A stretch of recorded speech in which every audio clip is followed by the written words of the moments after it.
Pessoal, vamos orar para nós, estamos aí na nossa volta aí, já ensaiamos ela algumas vezes, mas agora, de fato, nós chegamos aqui e que bom, Deus nos abençoe e hoje nós podemos estar aqui juntos e trilhar novamente. Eu estava pensando sobre a dinâmica do curso Valores, sobre a questão de ofertar para os ministérios, mas eu acho que vamos capturar mesmo só para nós, esse ano todo aí, do jeito que é gostoso estar junto. Talvez dando algumas pausas em 4 meses, de 15 dias, mas vamos seguir. Acho que vai ser muito mais proveitoso dessa forma, porque é um momento nosso aqui, nosso, falo de maneira geral, mas aqueles que se achegarem a nós, e é muito bom. E esse livro aí tá o ano todo, né, Fortuna? Dá para ser o ano todo. Opa, aquela. Eu fiz o cronograma, vai até o ano que vem, né? Vamos ver se. Muito Vamos bom. lá. Vamos orar, irmãos, vamos orar. Senhor Deus, maravilhoso Pai, Deus de eterna glória, obrigado, Senhor. Obrigado por estarmos aqui juntos, obrigado por esse momento entre irmãos, Senhor. Que tu aprove, Senhor, que nós, cada um de nós estivéssemos aqui. E que a tua mão continue com cada um de nós, Senhor. Que nós possamos, ó Pai, ao iniciar esse estudo, Senhor, sermos abençoados, confrontados, sim, mas que possa gerar mudança em cada um de nós, amadurecimento, Senhor, ajuda nas nossas demandas da vida comum. Deus, que tu possa abençoar, Senhor, a vida do Eduardo, hoje que está, Senhor Deus, Pai, nos conduzindo nesse estudo, assim como todo o nosso cronograma, Senhor, que nós temos, Senhor, para, Senhor, estar aqui aproveitando, Senhor, e aprendendo com o teu Espírito Santo. Seja com cada um de nós, Senhor, nos ajude, é o que nós te pedimos nessa noite. Em o nome de Jesus, amém. Amém. Eduardo, é com você. Amém, amém. Deixa eu então compartilhar aqui. É, aqui. Vamos ver se vai aparecer aí.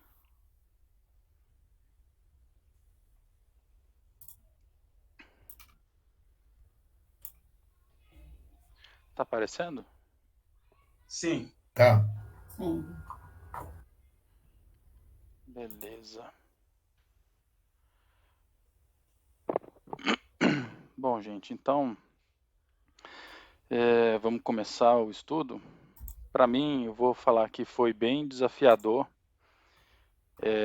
fazer a introdução do Sermão do Monte, porque geralmente quando a gente vai começar a fazer um estudo, né, geralmente a gente pega o texto que a gente quer estudar e começa diretamente do texto, né?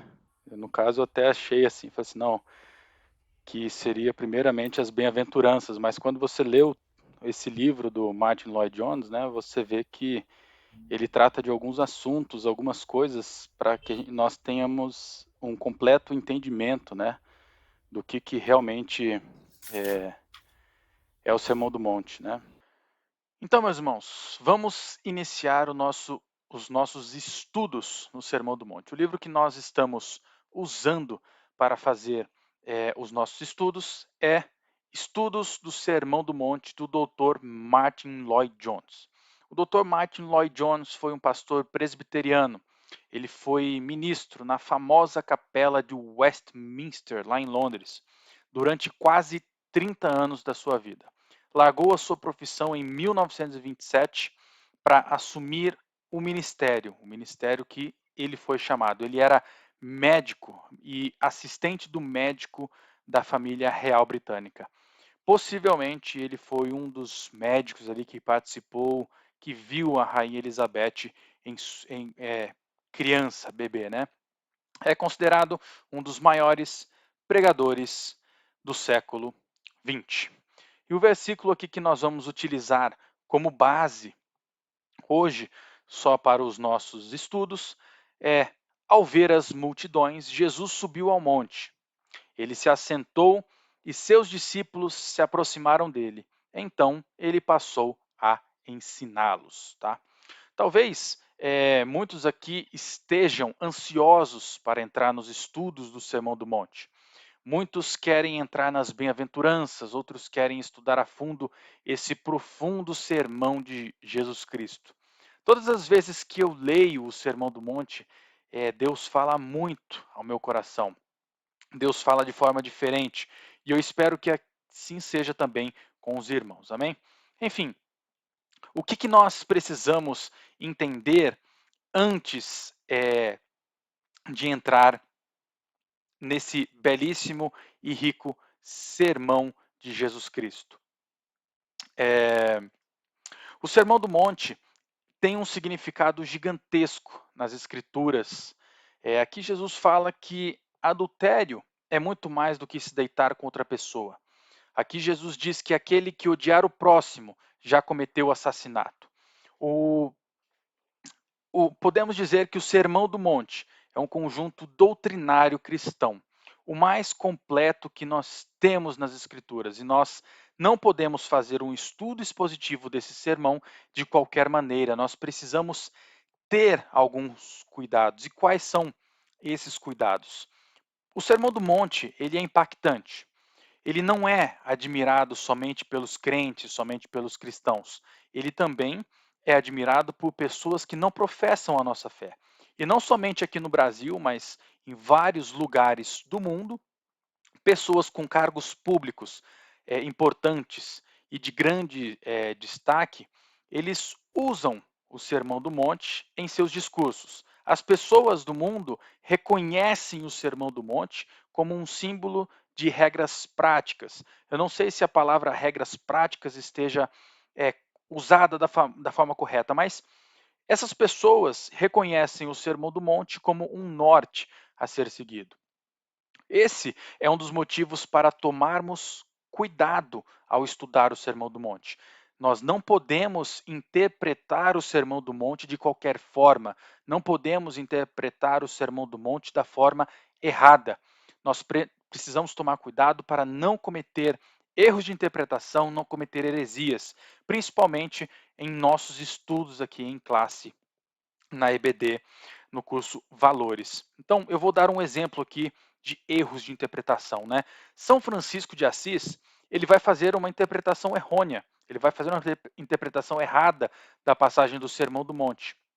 Ele pega a passagem, bem-aventurado os pobres de espírito, e diz que aquele que se despojar de tudo que tem é bem-aventurado. São Francisco interpretou que a pobreza física seria a bem-aventurança.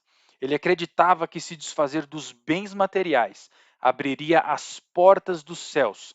Tanto é que muitas esferas da Igreja Católica eles enxergam a pobreza como sinal de riqueza espiritual. Eles enxergam a pobreza como sinal de humildade. E não é isso que ser pobre de espírito quer dizer. Tem uma citação de D.A. Carson que diz: pobreza de espírito vem a ser uma confissão geral da necessidade que uma pessoa tem de Deus, o humilde reconhecimento de impotência sem Ele. Ou seja, o pobre de espírito não é aquele que é pobre fisicamente, é aquele que reconhece que sem Deus ele não é nada, absolutamente nada. Os pobres de espírito são aqueles que reconhecem ser totalmente impotentes sem Deus. Ser pobre de espírito é declarar falência de si mesmo. É dizer, eu não sou capaz de fazer nada se não for com Deus. Eu não sou capaz de fazer nada sem o Cristo. Eu preciso de Cristo, eu preciso de Deus em todos os momentos de minha vida. São por essas e outras coisas que nós precisamos entender o pano de fundo do Sermão do Monte. Nós precisamos olhar para o Sermão do Monte da forma correta para evitar interpretações erradas. Como que nós vamos evitar esses erros de interpretações? Muitas pessoas fazem uma análise do particular. Muitas pessoas querem pegar um versículo da Bíblia e ler ele separadamente. Quem aqui não ouviu alguém dizendo, olha, eu vou conseguir comprar tal coisa porque tudo posso naquele que me fortalece? Essa passagem está em Filipenses 4,13. Paulo está dizendo que podia comprar, por exemplo, uma carruagem top de linha da época, porque Deus fortalecia, era Deus que iria fortalecê-lo? Não. O problema de muitas pessoas é justamente esse, é querer pegar um versículo em particular sem olhar o contexto geral. Nessa passagem, por exemplo, Paulo diz que sabe viver na necessidade, que ele sabe viver na bonança, que ele pode passar pela bonança ou pela necessidade em Deus, pois é Deus quem fortalece Paulo. Se nós não lermos o contexto geral dessa passagem, nós não conseguimos entender o que realmente esse versículo quer nos dizer. Quando pegamos um versículo de forma particular, nós pegamos uma verdade bíblica e aplicamos essa verdade bíblica fora do contexto. Corremos o risco de interpretar errado e podemos correr o risco de cometer heresias, de ensinar pessoas o contexto errado daquele versículo. Nós precisamos ter cuidado para olhar para o Sermão do Monte. Nós precisamos ter esse cuidado. E para olhar para o Sermão do Monte, não é diferente. Não podemos olhar para o Sermão do Monte olhando apenas o Sermão do Monte. Se olharmos apenas o Sermão do Monte, se pegarmos ali Mateus 5, 6 e 7, nós estaríamos olhando somente para o particular. Mas para olharmos para o Sermão do Monte, nós precisamos entender o contexto geral. Nós precisamos ler o capítulo de 1 a 4 de Mateus e ler também o capítulo de 8 a 28 de Mateus. Precisamos ler os demais evangelhos, as cartas de Paulo, Pedro, Judas, Apocalipse. Ou seja, nós precisamos ter um conhecimento do geral para podermos entender a fundo o Sermão do Monte. O Dr. Martin Lloyd Jones, ele vai dizer que para qualquer ensinamento, nós precisamos fazer isso, começar a análise do geral, para depois passar a análise para o particular, pois assim podemos, como ele diz, observar uma árvore em um bosque sem perder de vista o bosque. Ou seja, quem quer perder a paisagem do bosque observando apenas uma árvore? Nós temos que observar tudo, a árvore que está no bosque, como o bosque no contexto no geral, entendeu? Então, Martin Lloyd Jones ainda vai dizer que o Sermão do Monte é como uma belíssima composição musical, que só é percebida a beleza quando tocada por todos os instrumentos, e não tocado de forma particular por um único instrumento. Por isso, essa ênfase dele em dizer que o Sermão do Monte não pode ser estudado de forma particular. Já sabemos que precisamos ler o Sermão do Monte não de forma particular, mas entender o contexto geral. Outro ponto que é importante para a leitura do Sermão do Monte é que o Sermão do Monte ele tem uma lógica, ele tem uma sequência que precisa ser entendida. Muito mais do que uma sequência lógica, é dizer que ele tem uma sequência espiritual a ser seguida. Jesus não pronunciou as bem-aventuranças primeiramente de propósito. Essa sequência não foi um acidente de Jesus. Se nós não entendermos, primeiramente, as bem-aventuranças do Sermão do Monte, nós também não iremos entender o restante e nós não deveríamos nem passar adiante. A primeira bem-aventurança, como nós lemos, é ser pobre de espírito. Bem-aventurado aquele que é pobre de espírito. Se você não entender essa bem-aventurança, você não precisa nem passar para a segunda. Você precisa entender o que é a primeira bem-aventurança. Então, para interpretar corretamente o Sermão do Monte, além de ter um conhecimento mais amplo das Escrituras, precisamos analisar o contexto bíblico, político e também religioso da época. Vamos então, aqui eu vou trazer agora um contexto bíblico. Esse sermão ele está completo e em sua totalidade apenas no Evangelho de Mateus. Nós temos alguns pedaços, alguns fragmentos do Sermão do Monte lá no Evangelho de Lucas, mas é em Mateus que são usados 3 capítulos para esse sermão. Por que será que ele está em sua totalidade no sermão, ou no Evangelho de Mateus? Existe um motivo para o Sermão do Monte, ele está no Evangelho de Mateus. De Malaquias até João Batista, até a aparição de João Batista, foram 400 anos de silêncio de Deus. Deus não falou com o seu povo durante 400 anos. E o que o povo de Israel estava esperando depois desse silêncio de 400 anos? O povo de Israel estava esperando o Messias, o Salvador, o libertador do povo. O Evangelho de Mateus, ele veio a ser escrito para esse povo, para o povo de Israel. O Evangelho de Mateus, ele tem uma linguagem de fácil entendimento para os judeus. Ele fala claramente aos judeus. O Evangelho de Mateus é o evangelho que mais possui citações do Antigo Testamento, justamente para ter essa linguagem clara para os judeus. Mateus, ele precisava mostrar ao povo judeu que após aquele silêncio de quase 400 anos, Deus estava falando novamente ao povo através de quem? Através de Cristo Jesus, o Deus encarnado. Mateus vai falar que o profeta que prepararia a vinda do Messias já havia chegado, João Batista.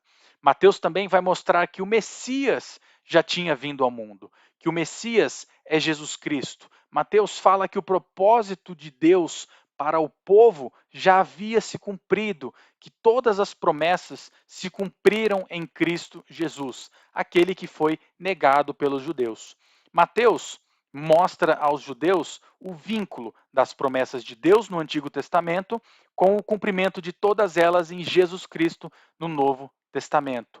É nesse evangelho, no Evangelho de Mateus, que nós encontramos o Sermão do Monte. O Sermão do Monte mostra que o Rei dos Reis tinha chegado ao mundo, mostra que o reino dos céus começou a ser instaurado. Porém, os judeus, eles esperavam isso, só que eles não tinham ideia alguma de como seria instaurado o reino do Messias. A maioria dos judeus acreditava que o reino do Messias era político, era um reino militar. Eles acreditavam que o Messias iria travar uma batalha sangrenta contra Roma para libertar o povo de Israel das mãos romanas.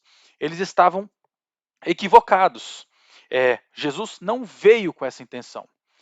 Por serem estudiosos da Escritura, pois desde pequenos os judeus estudavam, eles conheciam a fundo a palavra de Deus, eles sabiam o que a palavra de Deus dizia, eles conheciam as promessas de Deus para o povo, eles sabiam que o Messias haveria de vir, eles sabiam que viria um libertador, eles sabiam que o Messias viria e viria instaurar um novo reino. Porém, a interpretação que os judeus faziam dessa promessa era totalmente equivocada. Jesus não veio para guerrear.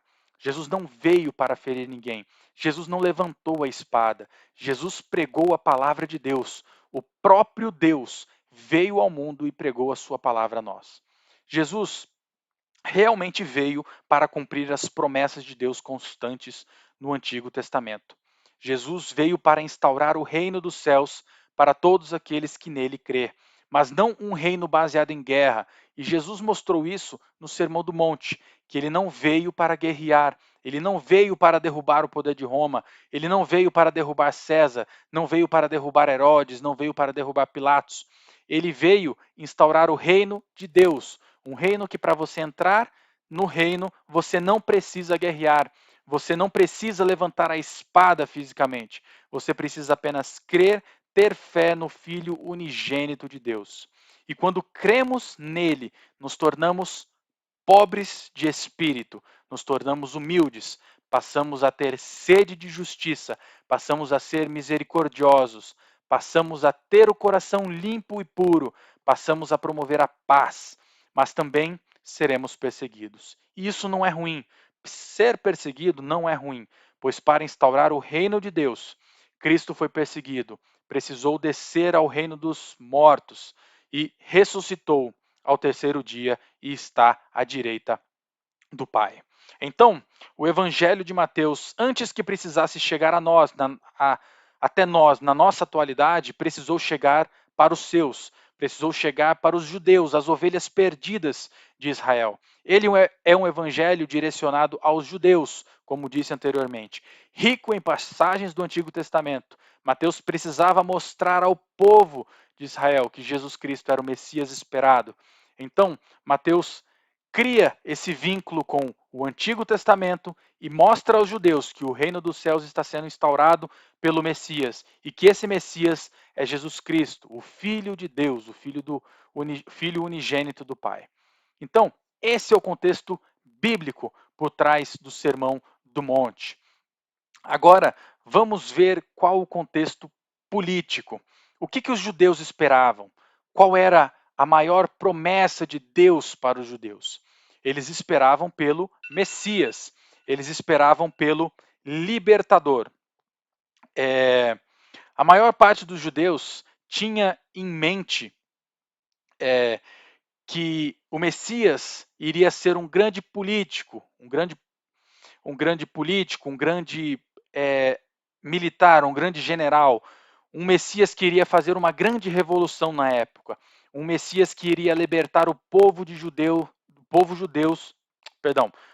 queria libertar o povo judeu da opressão romana e fazer uma reforma política no mundo, fazendo com que o povo de Israel se tornasse livre e dominasse sobre as outras nações.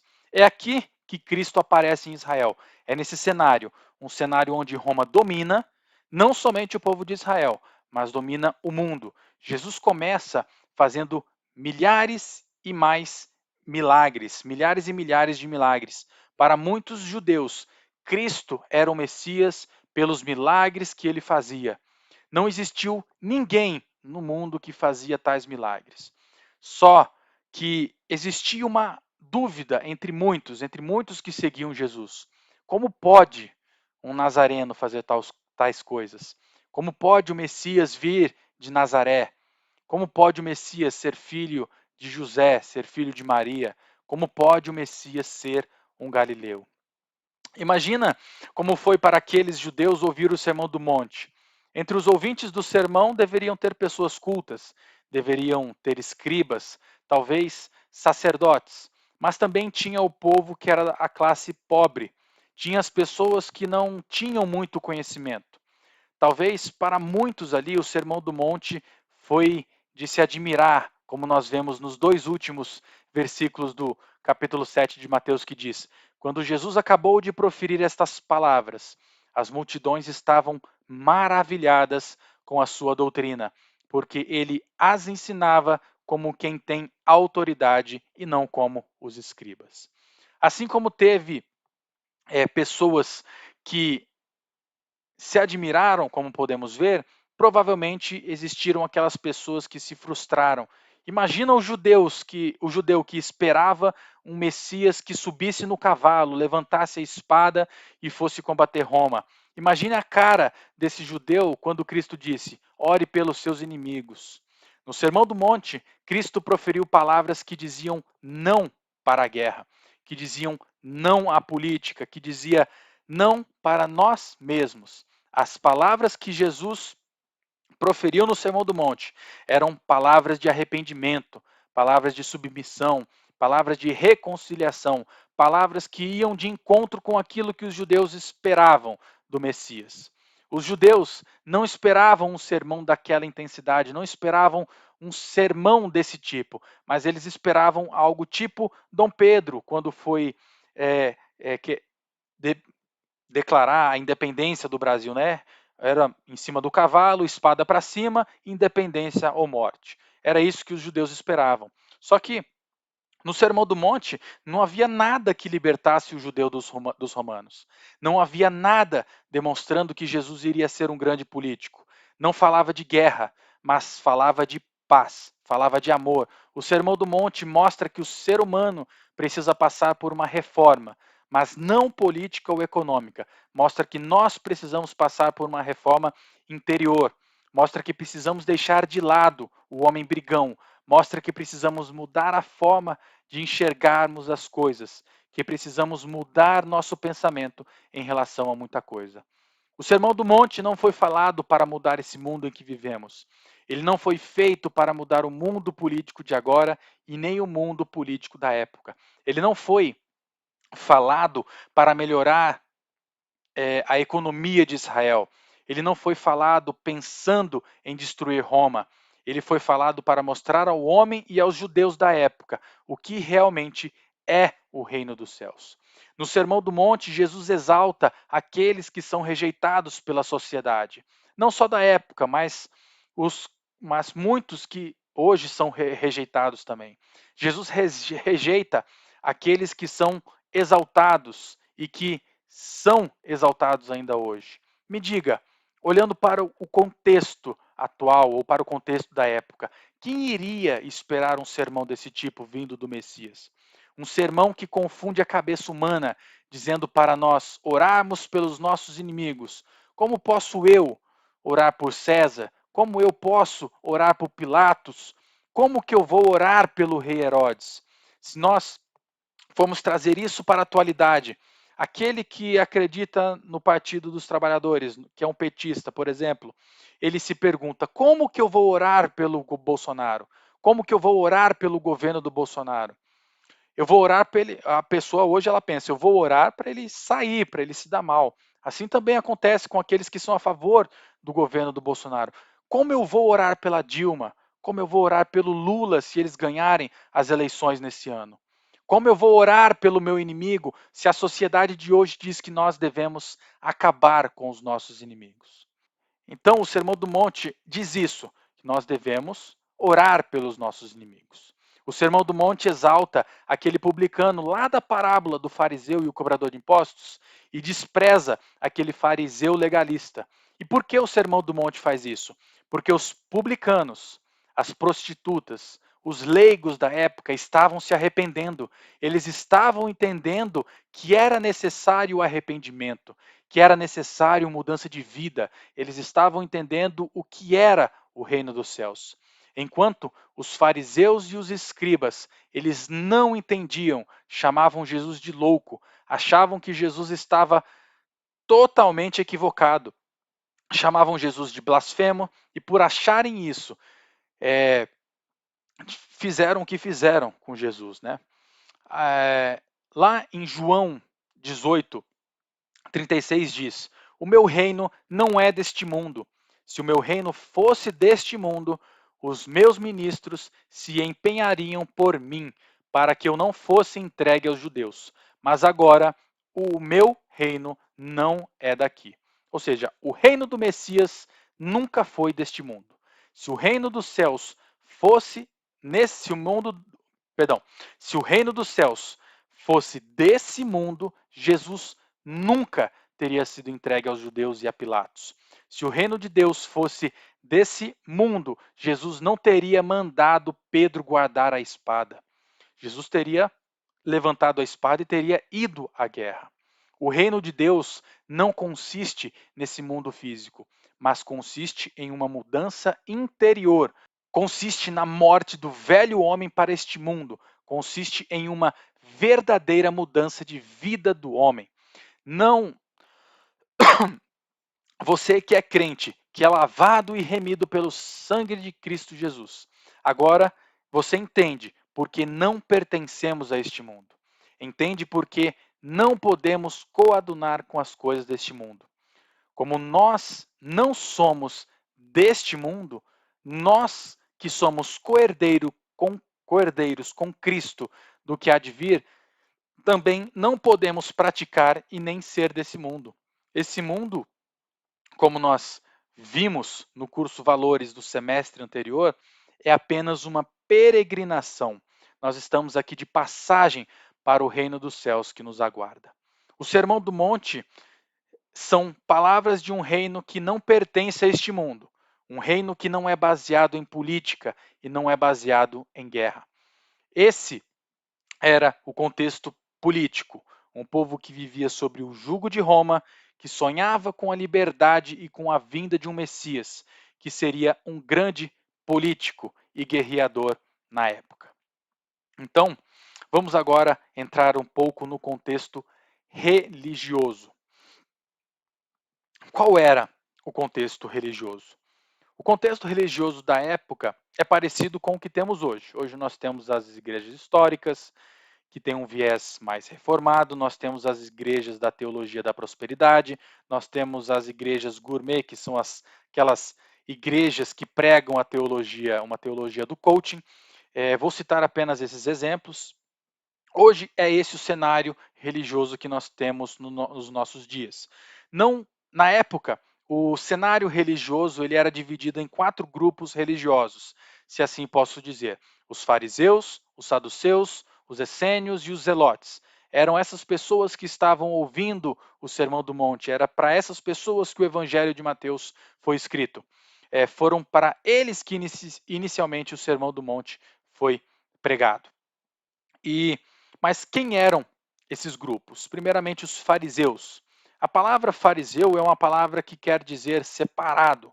O fariseu, ele era um judeu mais tradicional. Eles acreditavam que os judeus deveriam guardar os mandamentos de Deus que foram entregues a Moisés. Para ser mais exatos, eles acreditavam que deviam seguir muito mais que as leis mosaicas, mas que deveriam também seguir as leis criadas por rabinos judeus. Um exemplo, por exemplo, a Constituição brasileira hoje tem aproximadamente 245 artigos e várias emendas. Podemos dizer que tínhamos as leis mosaicas, as leis de Moisés, que os fariseus seguiam, porém tinham mais de 500 emendas, talvez. Ou seja, mais de 500 leis a serem seguidas, além das leis passadas por Moisés. Os fariseus eram extremamente legalistas. Eles seguiam a lei à risca. Lá em Marcos, capítulo 7, versículos 6 e 7, Jesus responde a um questionamento dos fariseus, pois estavam dizendo que os discípulos de Cristo não lavavam as mãos antes de comer. E Jesus respondeu: hipócritas, Isaías tinha razão quando profetizou a seu respeito, pois escreveu: este povo me honra com os lábios, mas o coração está longe de mim. Sua adoração é uma farsa, pois ensinam doutrinas humanas como se fossem mandamentos de Deus. Ou seja, os fariseus eles estavam fazendo de doutrinas humanas mais do que a própria lei escrita que foi entregue a Moisés. Os fariseus eram homens que observavam a lei nos mínimos detalhes. Achavam que a observância da lei era a salvação do ser humano, era a salvação deles. Eles se preocupavam em não fazer nada de errado conforme a lei dizia. Quando o coxo do tanque de Betesda estava carregando o seu leito, o que eles falaram? Não te é lícito, não te é permitido carregar o leito em dia de sábado.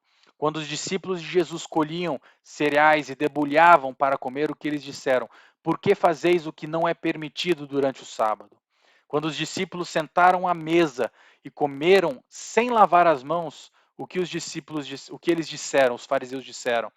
Por que eles não seguem a tradição rabínica e comem sem lavar as mãos? Eles observavam a lei. Eles eram tão observadores da lei que Paulo vai até dizer na carta aos Romanos, capítulo 10, lá, verso 2: sei da dedicação deles por Deus, mas é entusiasmo sem entendimento. Ou seja, de que adianta seguir a lei de forma literal? De que adianta toda essa dedicação em seguir as leis se não tem o verdadeiro entendimento? Se o coração está cheio de outras coisas. Prova disso são as várias vezes que Jesus confronta os fariseus. Nós vamos ver essa palavra que confronta os fariseus em vários momentos, como podemos ver nos evangelhos. E aqui no Sermão do Monte, Jesus vai dizer aos fariseus que a santidade, por exemplo, não está ligada a mostrar aos homens o que você faz. Lembra o que Jesus fala lá em Mateus 6:1? Tenham cuidado, não pratiquem suas boas ações em público para serem admirados por outros, pois não receberão a recompensa de seu Pai que está no céu.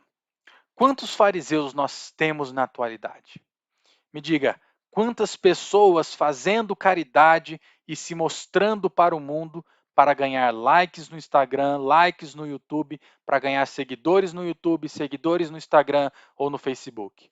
O que os fariseus da época faziam? Eles faziam a mesma coisa. A diferença é que na época não existiam câmeras. Então, o que eles tinham que fazer, como eles tinham que fazer? Eles iam a público, eles iam para as praças, eles iam para as sinagogas, faziam aquilo não porque realmente queriam, não porque queriam fazer de coração, mas faziam para que as pessoas à volta os admirassem e dissessem: olha que homem bom, ajudando aos necessitados. Então, o Facebook, o Instagram da época, eram as praças, eram as sinagogas.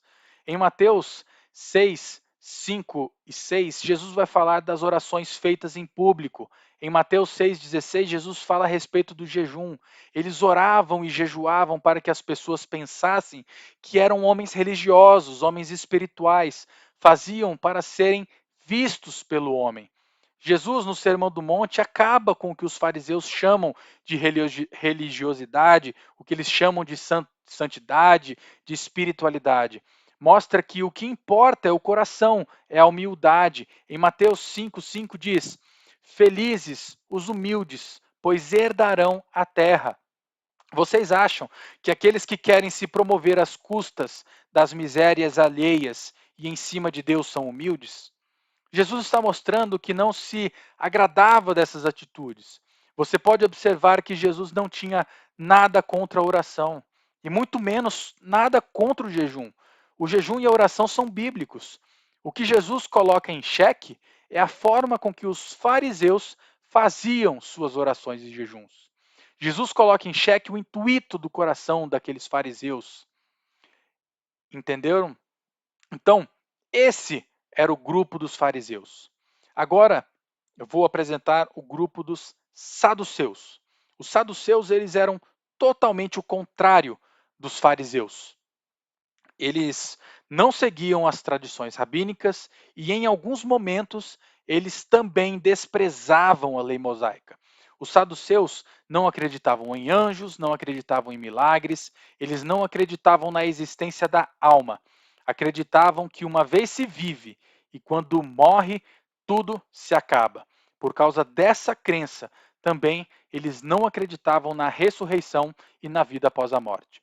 Parecia muito, o que os saduceus acreditavam, parecia muito com a crença grega. Era assim que os gregos viviam. Eles bebiam, eles comiam, porque depois que morresse, não tinha mais o que pudessem fazer.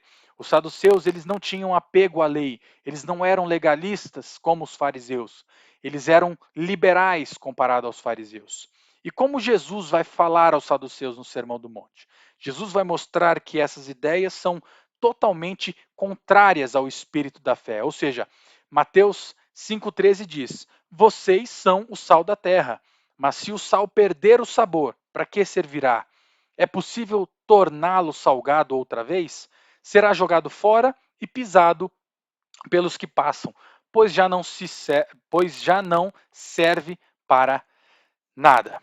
Se você não tem espiritualidade, se você acha que pode beber e comer à vontade, pode farrear porque não existe o amanhã, vocês não podem ter o Espírito de Deus. Os saduceus não tinham sabor. Eles eram aquele sal insípido, aquele sal que não tinha sabor. Vocês são o sal que não tem sabor. É isso que Jesus estava dizendo aos saduceus. Somente servem para quê? Para serem pisados por aqueles que passam. Quando os saduceus negavam a ressurreição, negavam a existência da alma e negavam a vida após a morte, eles estavam perdendo o sabor, estavam sendo insípidos. Para os saduceus, deveria ter sido um absurdo ouvir Jesus falar que ele iria sofrer, que ele precisava sofrer, que ele iria morrer e depois ressuscitar. Imagina como foi para os saduceus ouvir isso de Jesus. Hoje nós temos pessoas que agem parecidas com os saduceus. Existem pessoas em nossa época que têm um pensamento parecido. Pensam assim: Jesus me salvou pela fé. Então, como eu tenho fé em Cristo, eu já sou salvo, eu já vou ser salvo, então eu como, eu bebo, eu aproveito a vida como eu quero, porque eu sou salvo e posso fazer o que quiser. Uma pessoa totalmente insípida. Depois dos saduceus, nós temos os essênios. Os essênios, eles eram bem separatistas, se assim eu posso dizer. Eles viviam longe, eles viviam em um verdadeiro isolamento social. Eles acreditavam que só poderiam viver a verdadeira santidade dessa forma. Eles acreditavam que era através do isolamento que eles teriam a salvação. É dos essênios que vêm os monastérios cristãos, é deles que nasce aquele costume de viver isolado da sociedade e de tudo que nós temos atualmente. E o que o Sermão do Monte vai falar aos essênios? Por que eles se isolavam? Porque eles acreditavam que se afastar de tudo que era exterior os fariam mais santos. Atualmente, as pessoas e religiões que acham que se manter longe da tecnologia, longe da cidade, longe de tudo vai te fazer mais santo, estão errados, porque o que Jesus vai falar? Jesus vai falar totalmente o contrário. Lá em Mateus 5:8, felizes os que têm coração puro, pois verão a Deus. Ou seja, primeiro é necessário você limpar o seu interior. De que adianta você se livrar de todo o mundo exterior e continuar sujo por dentro? Continuar com o coração sujo, de que adianta isso? Hoje nós temos pessoas que se isolam do mundo, que não usam celular, não assistem televisão, não entram na internet, não usam carros, usam apenas locomoção animal, por exemplo, achando o quê? Que isso traz santidade, que isso nos aproxima de Deus, nos aproxima mais de Deus. As pessoas hoje chegam e dizem: eu vou sair do Facebook, porque está me fazendo mal. O que está te fazendo mal é realmente o Facebook ou é a sujeira do coração, do seu coração? Do que adianta você sair do Facebook, mas você continuar olhando para a mulher que passa na rua? De que adianta você sair do Facebook, mas continuar fofocando com a vizinha? Então, os essênios eles acreditavam que negar o convívio com o exterior os trariam santificação, os fariam ter salvação. Mas vem Jesus e fala: olha, limpa primeiro o seu coração, tira a maldade do seu coração primeiramente. Fazendo isso, depois que você tirar a maldade, depois que você limpar o seu coração, depois de você limpar o seu interior, se preocupe com o seu exterior, porque depois que você limpar o exterior será limpo por consequência. De que adianta fazer tudo diferente se o coração continua o mesmo? Esses eram os essênios. Vamos agora ver os zelotes. Os zelotes, eles eram os extremistas, eles eram aquele grupo que gostava de pegar na espada, eles eram sanguinários, achavam que tudo se resumia em pegar a espada e guerrear. Eles queriam acabar com o Império Romano na espada, eles queriam a cabeça de César, eles queriam a cabeça de Pilatos, eles queriam a cabeça de Herodes. Eles tinham um espírito guerreiro. Esses eram aqueles que achavam que o Messias viria para liderar um grande exército, que pela espada eles libertariam o povo judeu do jugo romano, que eles dominariam, através da espada, eles dominariam o mundo inteiro. Imagina como foi para esses judeus o discurso de Jesus. Um discurso de paz, um discurso contra a guerra. Se te levarem a túnica, dê também a capa. Se te baterem em uma face, dê também a outra. Ou seja, Jesus pregou que nós não precisamos da espada, que o reino dele não viria pelo uso da espada. O que Jesus falou a Pedro quando cortou a orelha do servo do sumo sacerdote, lá em Mateus 26:52? Guarde a espada, disse Jesus. Os que usam a espada morrerão pela espada. Essas foram as palavras de Jesus para Pedro. E Jesus vai confirmar isso com Pilatos, quando diz que se o reino dele fosse terreno, fosse desse mundo, os seus discípulos os livraria das mãos dos judeus. E também os livraria das mãos romanas. Jesus vai falar diretamente aos zelotes. Ama quem te persegue, faça o que é bom com quem te faz o que é mal. Então, imagina como foi para os zelotes. Eu tenho que amar os romanos? Eu tenho que amar quem me deseja mal? Sim, é isso mesmo. Imagina como ficou a cabeça de todos esses judeus, dos fariseus, dos saduceus, dos essênios e dos zelotes. Então, essa eram as principais denominações do judaísmo que existiam na época. Qual delas vocês acham que Jesus seguia? Vocês acham que Jesus era um fariseu? Que Jesus era um saduceu? Que ele era um essênio? Que ele era um zelotes? Jesus não seguia nenhum, meus irmãos. No Sermão do Monte, Jesus vai confrontar todos eles. Jesus vai de encontro aos fariseus. Jesus, ele vai dizer para eles que a primeira mudança está aqui, ó, no nosso coração. Essa reforma política e militar que vocês buscam não serve. A reforma que você necessita é uma reforma interior, uma reforma primeiramente do coração. A guerra que Jesus propõe, a guerra que Jesus propunha, era uma guerra interior.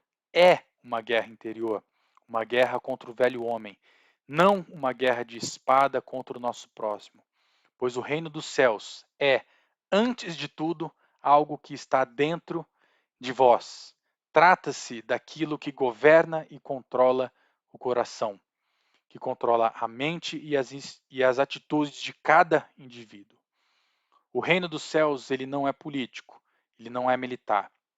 O reino dos céus baseia-se na primeira bem-aventurança. É para aqueles que são pobres de espíritos. E o Sermão do Monte?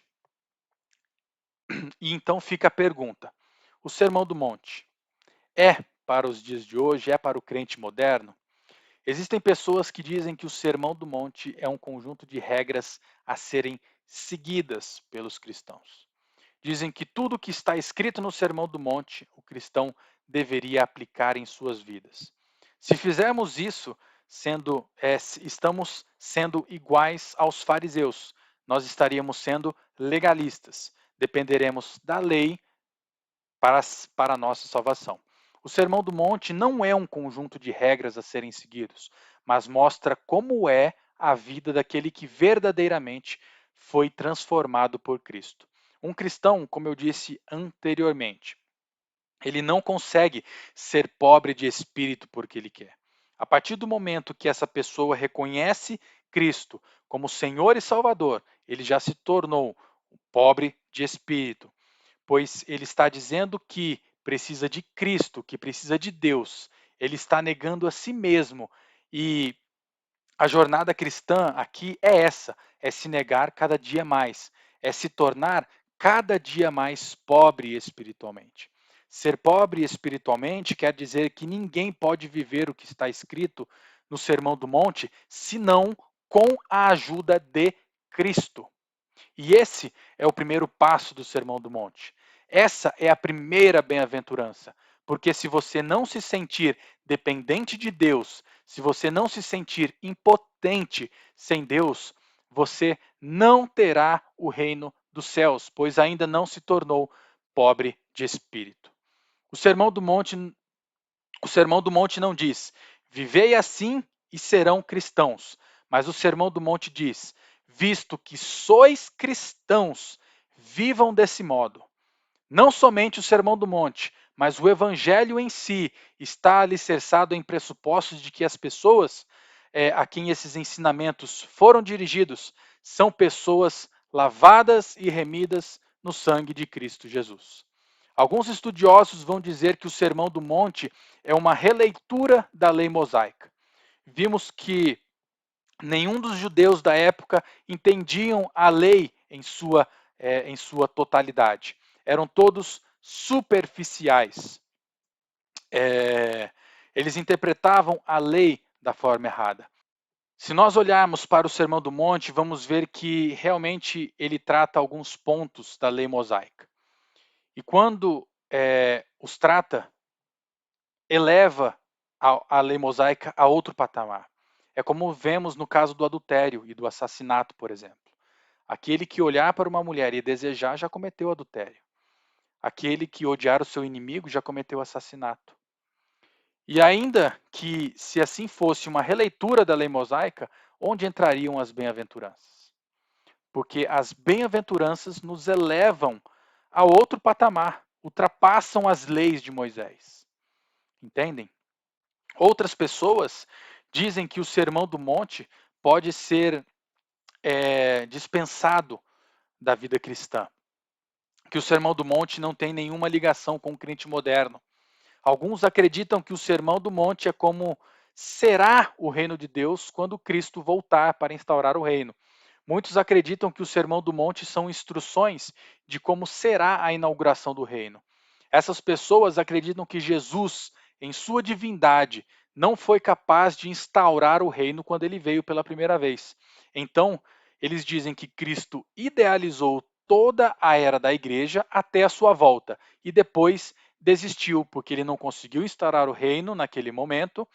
Então, ele desistiu de instaurar o seu reino e morreu na cruz. E agora, Jesus está esperando a sua volta, esperando o tempo certo para instaurar o reino dos céus. De acordo com esse pensamento que é equivocado, nós não precisamos ler o Sermão do Monte, pois nada seria proveitoso para as nossas vidas nesse momento. O que essas pessoas dizem é que você não precisa se sentir culpado se pensar em outra mulher ou homem se você já tem um cônjuge, por exemplo. Isso é um absurdo. Olhe a importância de fazer um estudo correto, uma interpretação correta da palavra de Deus. Se o Sermão do Monte ele não é para nós, de fato ele se torna totalmente irrelevante. Porém, esse pensamento ele pode ser derrubado com os 2 primeiros versos do Sermão do Monte. E olhe que os dois versos são a introdução, não são a essência do Sermão do Monte em si, é apenas Mateus dizendo: certo dia, quando Jesus viu que as multidões se ajuntavam, subiu à encosta do monte e ali sentou-se. Seus discípulos se reuniram ao redor e ele começou a ensiná-los. O que nós somos de Cristo? Nós somos discípulos de Cristo. Cristo vive em mim, fala comigo através de sua palavra, me ensina, me exorta, me consola e me encoraja. Tudo através da sua palavra. Então esse sermão, sim, ele é direcionado a nós, aos crentes modernos da atualidade. Qual sentido teria Jesus nos chamar de luz do mundo em um reino onde nós viveremos com a própria luz? A luz que resplandece sobre tudo e sobre qualquer escuridão. Qual seria o sentido de ser luz em um reino assim? Lá não terá escuridão, meus irmãos, no reino dos céus. Nós somos a luz do mundo porque ainda vivemos em um mundo em trevas, porque Cristo vive em nós, por isso nós somos a luz do mundo. Será mesmo que o Sermão do Monte não é atual? Será que ele não deve mesmo ser considerado? Tenha a plena certeza de que o que foi pregado no Sermão do Monte é sim para nós, é para o crente moderno, pois o Sermão do Monte vai dizer como aqueles homens deveriam viver, não como uma obrigação, mas como alguém que foi transformado por Cristo. E é assim que é até a atualidade. Outra prova de que o Sermão do Monte é também escrito para o crente moderno é que os ensinamentos do Sermão do Monte são encontrados nas epístolas de Paulo, nas epístolas de Pedro, nas epístolas de João, ou seja, todas as cartas escritas pelos apóstolos vão trazer os ensinamentos constantes no Sermão do Monte. Se essas cartas não são, perdão, se as pessoas dizem que as cartas de Paulo, de Pedro e de João são escritas para os crentes de hoje, por que que o Sermão do Monte não seria? O Sermão do Monte, de acordo com Martin Lloyd Jones, é o novo mandamento de Cristo. O mandamento que nos diz que devemos amar uns aos outros da mesma maneira que Cristo nos amou. O Sermão do Monte vem destrinchar esse mandamento e nos mostrar como podemos fazer para amar ao próximo como ele mesmo nos amou. Por isso não é algo futuro. As pessoas que acreditam que o Sermão do Monte é dispensável, as pessoas que acreditam, perdão, que o Sermão do Monte é dispensável, acreditam que ele é um reino que ainda virá. E realmente é um reino, o reino dos céus é um reino que ainda não que não foi instaurado fisicamente aqui na Terra. Isso acontecerá quando Cristo voltar para buscar a sua igreja. Mas o reino de Deus também é um reino que já veio. Essas pessoas se esquecem que o reino de Deus já começou a ser instaurado quando Cristo veio ao mundo. E onde está esse reino? Vamos ler lá em Lucas 17, 20 e 21 que diz: interrogado pelos fariseus sobre quando virá o reino de Deus, Jesus lhe respondeu: não vem o reino de Deus como com visível aparência, nem dirão, ei-lo aqui ou lá está, porque o reino de Deus está dentro de vós. O reino de Deus já começou a ser instaurado por Cristo, e o reino dos céus está dentro de todo crente verdadeiro. Jesus não está, perdão, Jesus já está reinando em nossos corações. Então, o reino de Deus já veio, mas também está vindo e ainda virá em sua totalidade. E por que, meus irmãos? Por que que nós devemos estudar o Sermão do Monte? O primeiro motivo é que a obra redentora de Cristo nos capacita a viver o Sermão do Monte diariamente. Mas qual é a finalidade da obra redentora de Cristo? Por nos capacitar a fazer do Sermão do Monte um estilo de vida.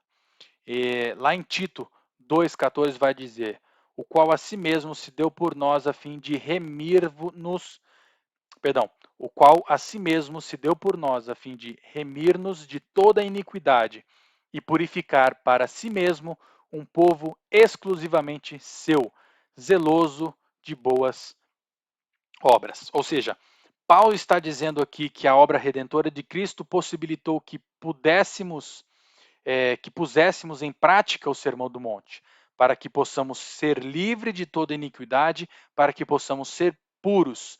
Tudo isso para Cristo, pois nós crentes somos um povo exclusivo de Cristo. Sem a obra redentora de Cristo, nós não seríamos capazes de seguir um passo do que está escrito no Sermão do Monte.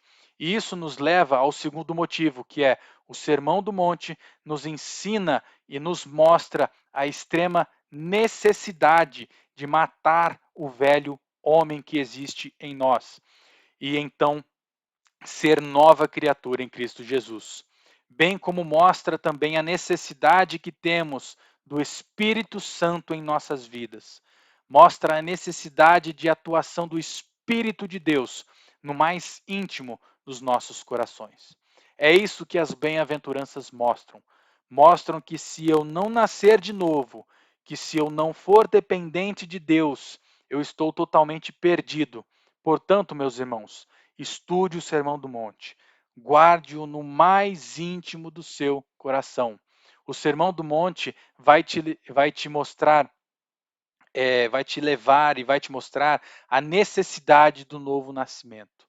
Vai te mostrar a graciosidade que é as ações do Espírito Santo de Deus. Pois para seguir o que o Sermão do Monte nos ensina, é somente através de Deus. É Ele quem nos capacita a perdoar o próximo, independente do pecado que o próximo cometeu conosco. Seja te ofender verbalmente, ou seja, por exemplo, te agredir fisicamente. Seja perdoar alguém que te deve R$ 1 ou alguém que te deve R$ 100.000. Se você perdoa, o que o mundo diz hoje? Se você perdoa uma dívida de R$ 500 de alguém, o outro vem e fala, que o mundo vem e fala para você, ó, você tá louco? Eu não perdoaria, eu ia cobrar essa dívida até no inferno. Não é assim que o mundo fala para a gente? Não é assim que o mundo dita a regra? Como você vai perdoar alguém que fez mal aos seus filhos, à sua esposa, que fez mal à sua família? Como você não terá ódio daqueles que te fazem mal para não cometer assassinato? Como você não olhará para outra mulher ou outro homem e não cometerá adultério? Como você vai virar a outra face para levar outra porrada se você já levou a porrada de outro lado? Essas coisas são impossíveis por nossa própria vontade. Conseguimos fazer isso somente através de Cristo, através do Espírito Santo de Deus que habita em nós. Somente com um novo nascimento nós conseguimos fazer essas coisas. O homem praticamente nasce desejando ter uma casa num bairro de luxo, deseja morar bem, deseja crescer querendo ter os melhores carros, deseja comer nos melhores restaurantes, deseja ter barcos, lanchas e iates, deseja ter dinheiro de sobra na conta bancária. Então vem Cristo e diz: não ajuntem tesouros na terra onde a ferrugem corroem, mas ajuntem tesouros nos céus, onde nem ferrugem nem traças corroem. Se nós não nascermos de novo, quando que nós vamos fazer isso? O que o homem do mundo pensa? Eu vou juntar tesouros em um lugar invisível, um lugar que eu não vejo? Eu tenho que deixar de ligar para esse monte de coisa que eu já conquistei aqui no mundo, coisas que eu lutei para conquistar? Sim, meu irmão, é isso mesmo que o Sermão do Monte diz. Para o homem do mundo, tudo isso é loucura. E se não for o Espírito Santo de Deus para nos ajudar, nós seríamos iguais às pessoas que vivem no mundo. Eu não estou dizendo que nós não podemos comprar um carro, que nós não podemos comprar uma casa, que não podemos desejar morar em um lugar melhor, mas primeiro temos que buscar o reino de Deus. Quando nascemos de novo, Deus está em primeiro lugar. Não é a nossa vontade, não são as nossas necessidades que estão em primeiro lugar, mas sim o reino de Deus. Então, você pode viajar, você pode comprar um carro novo, você pode comprar uma casa, você pode viajar para descansar, desde que essas coisas não estejam em primeiro lugar em sua vida. Então, o Sermão do Monte nos mostra essa necessidade de nascer de novo, de ser restaurado por Deus. Mostra a necessidade da obra da graça em nossas vidas. O terceiro motivo para estudarmos o reino,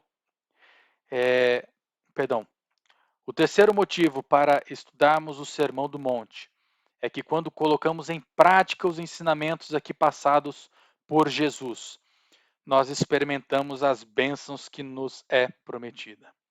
Se buscamos poder espiritual em nossas vidas, não existe nenhuma receita milagrosa. Basta nós olharmos para o Sermão do Monte, viver o Sermão do Monte de forma prática e basta dedicar as nossas vidas a seguir as instruções que Cristo deixou aqui. E assim nós alcançaremos as bênçãos ali descritas. O quarto motivo para estudarmos o Sermão do Monte é algo que precisamos cravar em nosso coração, em nossos corações. Quando nós estudamos e praticamos os ensinamentos constantes no Sermão do Monte, nós praticamos muitas vezes, sem saber, o melhor método de evangelismo. E qual é esse método? O exemplo de vida que um verdadeiro cristão leva. O melhor método de evangelismo é o nosso bom testemunho como cristão.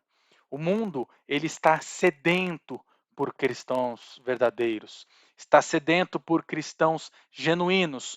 O mundo, ele está em trevas, meus irmãos, e precisa desesperadamente de crentes que não só estudam o Sermão do Monte, mas faz de sua vida a prática do Sermão do Monte.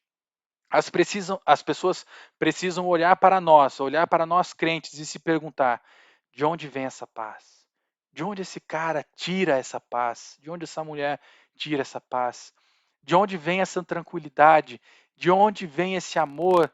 De onde vem essa serenidade dessa pessoa em meio a tanta coisa ruim, em meio a essa guerra que o mundo passa? De onde vem tudo isso?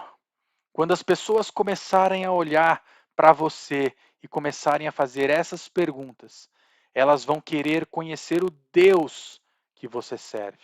Elas vão perguntar o que você faz, qual é a receita, qual é o caminho para essa paz, qual é o caminho para essa tranquilidade. Então, você vai poder responder: o caminho é o novo nascimento em Cristo Jesus. O caminho é servir o reino dos céus. A IBG2 ela precisa sim organizar dias de evangelismo nas ruas. Mas se você começa a praticar o Sermão do Monte, se você começa essa verdadeira reforma em seu coração e começa a mostrar ao mundo o crente genuíno, o crente verdadeiro que você é, as igrejas começarão a ficar lotadas. As pessoas irão buscar a paz que excede todo o entendimento, a paz que você tem, a tranquilidade que você tem. As igrejas ficarão lotadas simplesmente pelo exemplo de cristãos que nós damos para o mundo. Então, o testemunho, como eu disse, ele não é somente pelo lado positivo. Tem pessoas que se dizem cristãos, convidam os amigos do trabalho, por exemplo, para visitar a igreja, dizendo que a igreja é uma bênção, que o pastor tem uma palavra de fogo, e que isso e aquilo, mas, por exemplo, ele fala que a igreja é abençoada, mas ele não tem um exemplo bom, um exemplo positivo de cristão. Por quê? Porque ele mente para o chefe, ele é casado, mas ele mexe com a mulher que passa na rua, ele xinga, ele fala palavrão, ele conta fofoca. Você acha que o amigo que foi convidado para conhecer a igreja, ele vai querer ir? Que exemplo você está dando para as pessoas do mundo? Qual o testemunho que você tem dado para as pessoas do mundo? Então, para finalizar, você quer saber se você é um cristão genuíno? Estude o Sermão do Monte. O Sermão do Monte ele vai dizer se você é ou não um cristão verdadeiro. Como eu disse anteriormente, você não estuda o Sermão do Monte para praticar o que está escrito e então ser salvo. Você pratica o que está no Sermão do Monte porque você já é salvo em Cristo Jesus. O Sermão do Monte mostra que o reino de Deus está em nós. Mostra como deve ser a conduta de um cristão verdadeiro.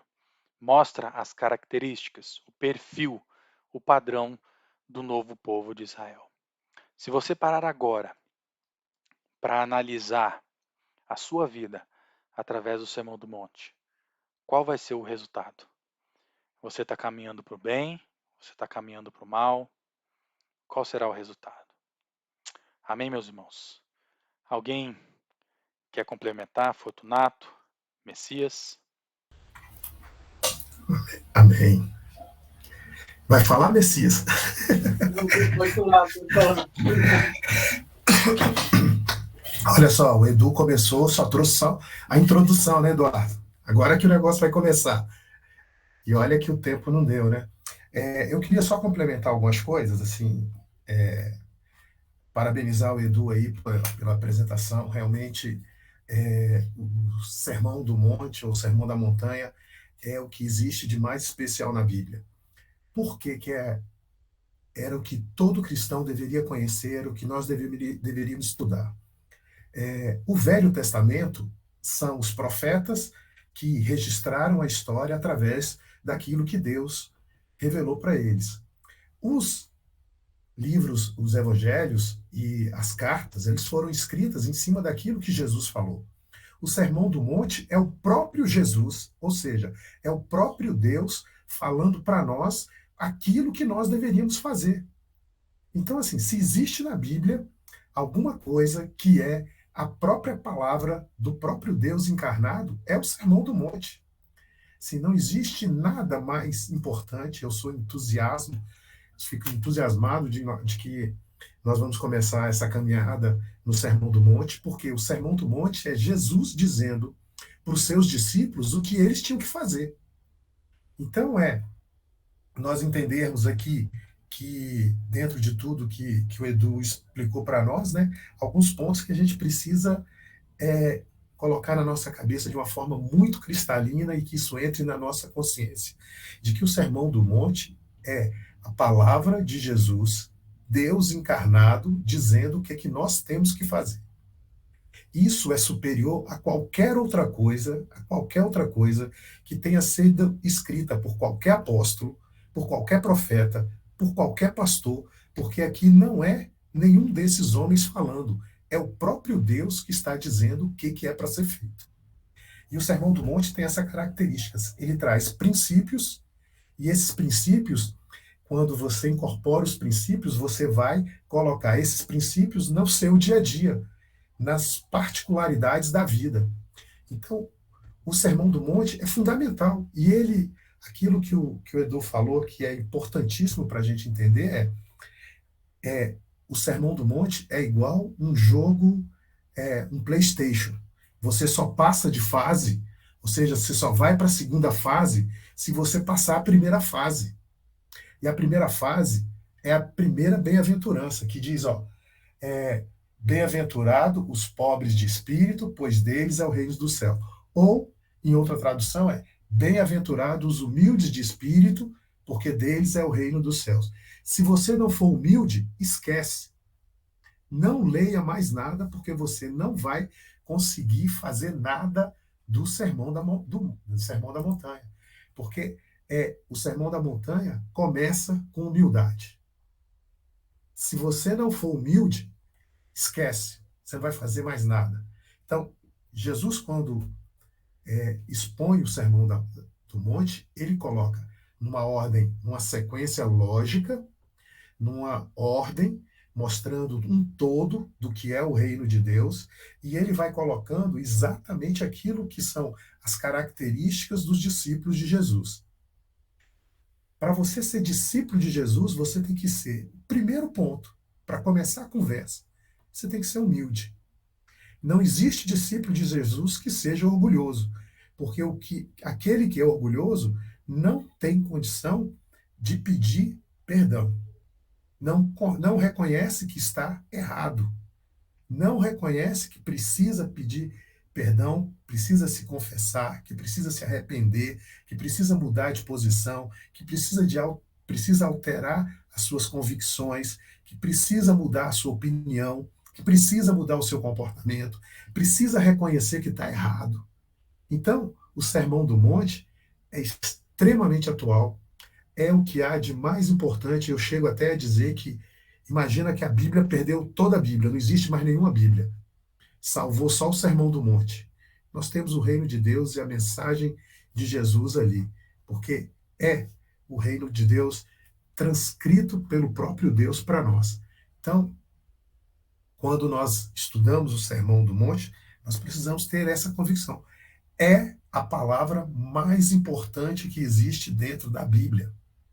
O Velho Testamento é história. Os Atos dos Discípulos é história. Mas o Sermão do Monte é a vida.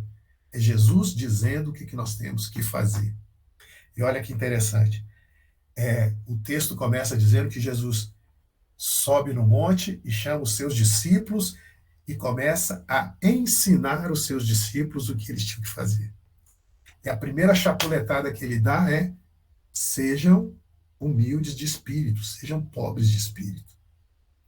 Porque se não começar sendo pobre, sendo humilde de espírito, você não vai a lugar nenhum. E aí ele começa a descrever as características do caráter de um discípulo de Jesus.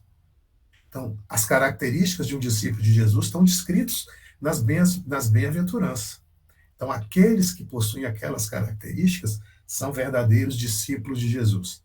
E aí a gente entra num outro ponto que eu queria até rapidamente falar, que é sobre a questão de ser discípulo. Porque discípulo é aquele que aceita a disciplina do seu mestre. O discípulo é aquele que tem um mestre e obedece ao seu mestre. Por isso que, muitas vezes, eu digo para vocês, independentemente da igreja que você frequenta, do grupo religioso que você está, quem é Deus, quem é o meu mestre, é Jesus. Ele é o meu discípulo. Se na comunidade que eu frequento, se na igreja que eu frequento, começa a fazer coisas que o meu mestre não ensinou, aquela comunidade está errada. Se na igreja que eu frequento começa a ter procedimentos e comportamentos diferentes daquilo que Jesus, que é o mestre, ensinou e mandou que fosse observado, aquela comunidade está errada. Por quê? Porque Jesus é Deus, Jesus é o mestre, Jesus é o Senhor, Jesus é soberano, Jesus é o Todo-Poderoso, Jesus é aquele que morreu por nós, Jesus é aquele que tem sobre si o domínio de todas as coisas. Então, nós estamos estudando e vamos fazer uma caminhada, uma jornada em cima daquilo que Jesus falou. Isso é espetacular. Não foi Paulo que falou, foi Jesus. Não foi Pedro que falou, foi Jesus que falou. Tem muita gente que se apega muito ao que Paulo falou, ao que Pedro falou, ao que Tiago falou. Eles tiveram a sua importância, mas aqui a importância é nós vamos estudar aquilo que Jesus falou, aquilo que o mestre falou, aquilo que ele quer que seja implantado como características também na minha vida. Então, o Edu falou, e falou muito bem mesmo, sobre a questão de nós sermos e mostrarmos para a evangelização, E o Sermão do Monte vai nos dar o quê? O caminho da santificação. Porque à medida que eu caminho a vida aprendendo do que é ser discípulo de Jesus, com as características do reino de Deus sendo implantados dentro do meu ser, eu vou começar a viver uma vida agora onde eu vou andar conforme o mandamento de Jesus. E o mandamento de Jesus é: olha, isso aqui é o geral que todos os meus discípulos têm, e eles vão pegar essas características, esses princípios, e vão ficar aplicando no seu dia a dia, na sua vida, no cotidiano, diante dos seus problemas, diante das suas dificuldades, diante das suas incertezas, diante dos conflitos que tem. Qual é o princípio? Como é que eu aplico? Qual é o princípio? Como é que eu aplico? Eu tenho essas características, o meu caráter passa a ser moldado pelo caráter daquilo que Jesus falou. Ser discípulo de Jesus é eu ser pobre de espírito, eu chorar por aqueles, eu ter fome e sede de justiça, eu ser misericordioso, eu ser pacificador, eu andar com o próximo. E aí, no capítulo 6 e no capítulo 7 é que ele começa a fazer as aplicações, né? Mas antes de chegar lá nas aplicações, nós precisamos entender quais são as características do caráter do discípulo de Jesus, que foi o próprio Deus que revelou e disse, ó, vocês precisam ser assim. Tá bom? Então, a gente está começando uma jornada, e essa jornada aí eu acho sensacional. Eu fico empolgado com isso. E nós vamos, a cada dia, nos afronhar e entrar mais dentro aí em cada um desses discípulos, desses mandamentos, dessas bem-aventuranças e das características de um verdadeiro discípulo de Jesus. Vai lá, Glória a Deus. Irmãos, muito bom. Parabéns, Eduardo, Fortunato, que vão estar aí nos conduzindo nesse plano de estudo aí sobre o Sermão do Monte. E já foi muito bem iniciado, a gente já fica com vontade de mais, né? E avisando os irmãos que na próxima sexta nós vamos estar em conferência na igreja. E aí nós não vamos ter nosso encontro, porque para não conflitar os dois eventos. Mas passando essa sexta que vem, já após ela, damos continuidade aos nossos estudos. E aí o Fortunato vai estar nos conduzindo e vamos estar aqui aprendendo do Espírito Santo todos, como hoje aprendemos. Podem divulgar, pessoal, o link, o banner do nosso curso, e para mais pessoas estarem conosco, e vai continuar sendo uma benção. Está aí a Keila, está aí conosco, uma benção. E, pessoal, vamos orar. Eu não vou nem abrir para vocês falar, porque o negócio é tão bom, eu sei que todo mundo quer falar. Mas eu vou orar por todos, porque nós voltamos aí nessa ressaca e o negócio se estendeu mais, mas muito bom. Vamos orar por todos, todas as demandas, pedindo a Deus que possa guardar cada família. E passando essa sexta que vem, na outra, vamos estar juntos, tá bom? E que Deus abençoe a todos. Vamos orar. Senhor Deus, Pai maravilhoso, obrigado, Senhor. Obrigado pela tua palavra que foi exposta, Senhor, e que nos faz ter iluminações, Senhor, para a compreensão, para que ela venha, Senhor, repousar em nossos corações, Senhor, e nos esforçarmos, Senhor, no intuito, no desejo, estarmos disponíveis ao Teu Espírito Santo, nos ensinar, Senhor, e nos conduzir numa vida que te agrade. Obrigado, Senhor, pela vida de cada um presente, Senhor, por cada um que representa as suas famílias, as suas demandas, ó Pai, que tu possa continuar abençoando, Deus. Aqueles que ainda estão em processo de recuperação, Senhor, da sua saúde, que tu possa completar, Senhor Deus, a cura, Senhor, que eles possam se recuperar bem, Senhor, que tu possa fortalecer o corpo físico, a mente, o psicológico, ó Pai. Que tu possa estar abençoando também, Senhor, as demandas, Senhor, no final de semana de cada pessoa, Deus. Nós somos totalmente dependentes de Ti, como diz a Tua palavra. Tu é o nosso, aquele que faz justiça por nós, Tu é aquele que, Senhor Pai, nos guarda. Obrigado, Senhor, por esse dia, por esse momento. É o que nós te pedimos e te agradecemos em o nome de Jesus. Amém.